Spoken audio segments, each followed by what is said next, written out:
Some great memories there, huh? But first, tell me, do you recognize this? If you do, this video might be just for you. Physics. Some say the queen of all subjects. And yeah, I mean it's useful to understand some basics, right? Oh, I think I just shit myself. Physics explains so much about the world around us, but the problem with physics isn't really the subject, it's the people who teach it. I've heard so many wild stories from my friends about their physics teachers. Their quirks, their runs, their impossible tests, and let me tell you, my experience was no different.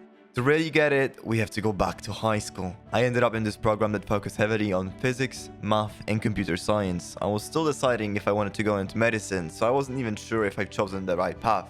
And that's when I met him. The one and only professor that would hunt me for the rest of high school. At first, he seemed like a really nice teacher, luring his brilliant sight, but with time, when it was already too late, I have realized what kind of a monster he really was. The board nightmare. From the start, I've learned that if he called to the board, it was game over. I would be in my seat still writing down the last example, just trying to keep up. I'm a slow writer, so I was always falling behind, scribbling at turtle speed. Still stuck on the previous equation, while he was like 10 minutes ahead on some new topic.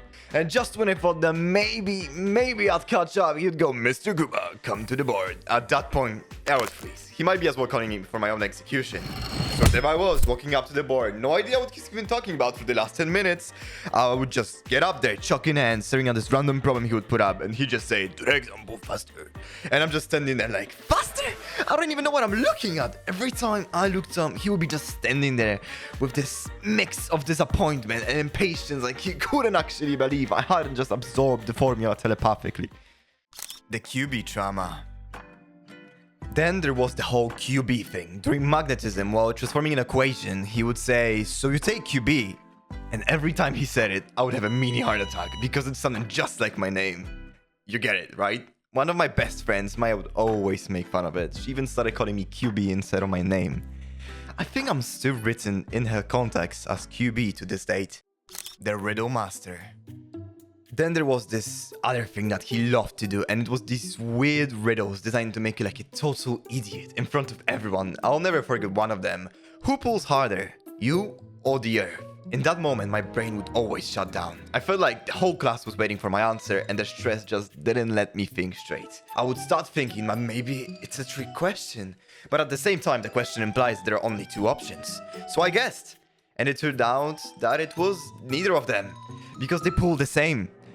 So I guessed wrong, and then he would just look at you with this smug expression. Classic.